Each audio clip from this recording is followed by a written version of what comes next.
उमर अड्डा में हम बात कर रहे हैं कि मिस कॉल कैसे एक फ्रॉड की घंटी हो सकता है, क्योंकि हाल ही में कुछ ऐसी घटनाएं हुई हैं जहां बहुत बड़ी रकम 50 लाख, 1 करोड़, 1.25 करोड़ इस तरह की रकम निकल गई है बस मिस कॉल के जरिए। उसके पीछे की क्या मॉडस ऑपरेंडी है, क्या स्विम स्वैप हुआ है, क्या कोई गलत लिंक है, क्या कोई स्पाईवेयर आपके फोन पर इंस्टॉल हो गया, ये सारी बातचीत हमने ब्रेक से पहले की। लेकिन अब आप क्या कर सकते हैं राजशेखर साहब? अब देखिए, कहने के लिए हम बता रहे हैं कि ये सारी चीजें हैं, लेकिन क्या इतनी बारीक सतर्कता? 50 ईमेल, 50 मैसेज कई बार आपके पास होते, कौन सा वो लिंक वो फ्रॉड का लिंक होगा? आखिर क्या कोई तरीका हो सकता है? क्या हम फोन में एक अच्छा कोई वो डाल लें, फायरवॉल डाल लें, उससे हमारा काम चलेगा? कोई अच्छी और सिक्योरिटी चीज हम डाल लें, उससे काम चलेगा? कैसे कर सकते हैं? देखिए, टेक्निकली और नॉन टेक्निकली दोनों तरीके हमें अपनाने पड़ेंगे। सबसे पहले तो हमें अपने दिमाग में ये चीज डाल के रखनी पड़ेगी कि कोई भी हमें कॉल करे, हमें उसको कोई जवाब नहीं देना है, वो कुछ भी मांगे कुछ भी नहीं देना। अगर हमारे साथ कोई प्रॉब्लम होती है तो हमें बैंक को कॉल करना है, ना कि कोई हमें बैंक से कॉल कर रहा है उसी को सब सारी इंफॉर्मेशन देनी है। अब वो जो बैंक को हम कॉल कर रहे हैं वो नंबर कहाँ से लाएं, तो उसके लिए भी सबसे आसान उपाय है, कभी भी गूगल पे सर्च ना करें, अपना क्रेडिट कार्ड डेबिट कार्ड निकालें, उसके पीछे बैंक का नंबर लिखा हुआ होता है, उसी पे कॉल करें, ना कि इंटरनेट पे सर्च करके। दूसरी चीज, अगर आपके अकाउंट में बहुत सारा पैसा पड़ा है या फिर उतना पैसा पड़ा है जितने की आपको जरूरत नहीं है, तो आप उसकी एफडी करा के छोड़ सकते हैं। क्योंकि अगर हैकर को या फिर ठग को पैसा निकालना होगा तो उसको एक एक्स्ट्रा स्टेप पे जाना होगा वो एफडी तोड़ने के लिए, वहां पे आपका पैसा इजी सेफ रह सकता है। तीसरी चीज, फोन के अंदर कोई भी ऐसी ऐप ना डालें जो ट्रस्टेड नहीं है या फिर कोई और आपसे डलवा रहा है। हमेशा अपने फोन को चेक करते रहें कि कोई ऐसी ऐप अभी तक तो नहीं रह रखी है जिसको हम यूज ही नहीं कर रहे हैं। डेली यूज वाली ऐप को छोड़ के सारी ऐप हमें डिलीट कर देनी है। उसके बाद फोन को हमेशा अपडेट करते रहना चाहिए। और सबसे मेन चीज, फोन पे ही ध्यान ना दें, अपनी ईमेल पे भी ध्यान दें। अपने एंड्रॉइड में जाएं, अपने आईफोन में जाएं और देखें कि एंड्रॉइड के साथ में आपकी कौन सी ईमेल आईडी वहां पे लिंक है, और उस ईमेल आईडी पे भी 2FA लगाएं, 2 स्टेप वेरिफिकेशन लगाएं।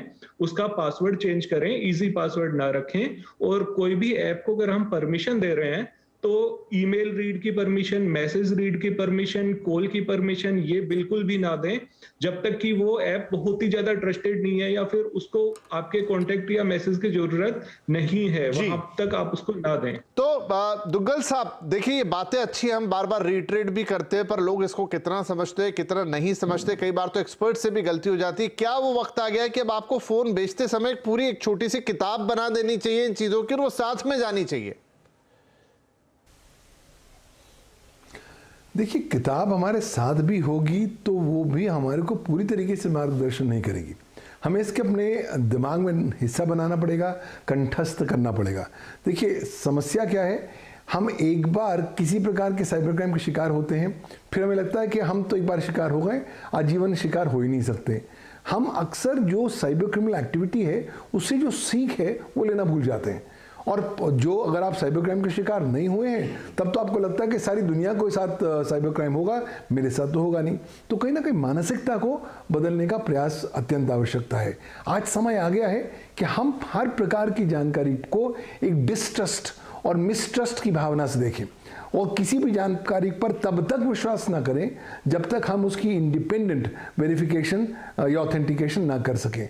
और दूसरी बात, अगर कोई भी जानकारी आपसे कोई भी मांग रहा है, अगर आप इंफॉर्मेशन नहीं देंगे तो समझ लीजिए कि आसमान नहीं गिरने वाला है, कल सूरज फिर उगेगा और आपके पास फिर मौका होगा।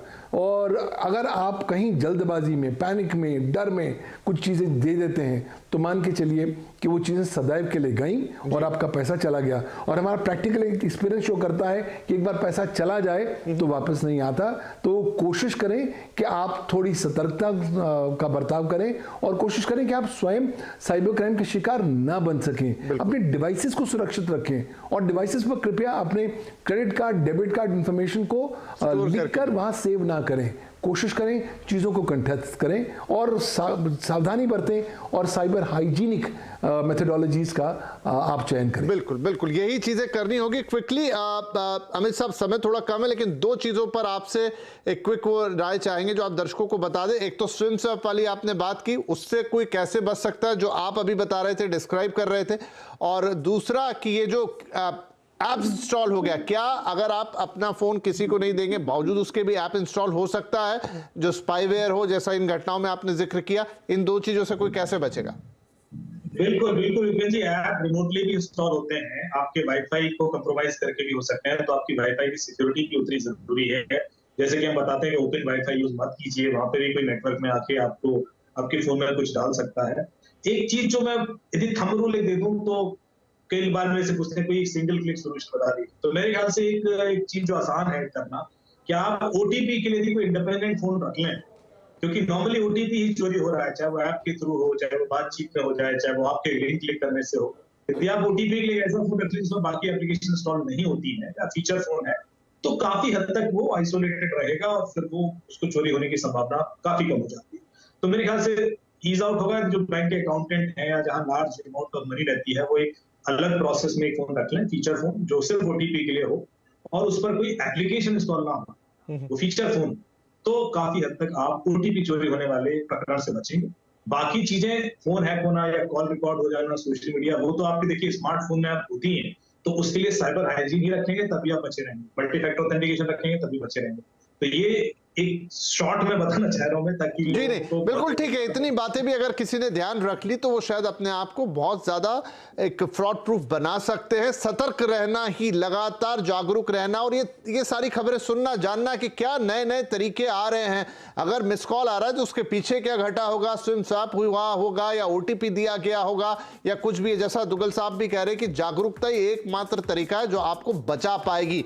तो प्लीज जागो ग्राहक जागो तो बोला ही जाता है, लेकिन खास तौर पे ये डिजिटल वर्ल्ड में अब आपको बहुत ज्यादा सतर्क रहना होगा। सारे हथकंडों को जानकारी रखनी होगी और उनसे बचने के तरीके हमारे एक्सपर्ट्स ने आपको बताए। इनको थोड़ा ध्यान में रख लीजिए, थोड़ी मेहनत कीजिए, थोड़ा चीजों को याद करिए, मेमोराइज करिए या कहीं और रखिए, लेकिन अपने फोन में नहीं, तो शायद आप इन फ्रॉड से बचे रह सकते हैं और दूसरों की भी मदद कर सकते हैं। बहुत शुक्रिया आप तीनों का ही आज इस कार्यक्रम में शामिल होने के लिए। नमस्कार।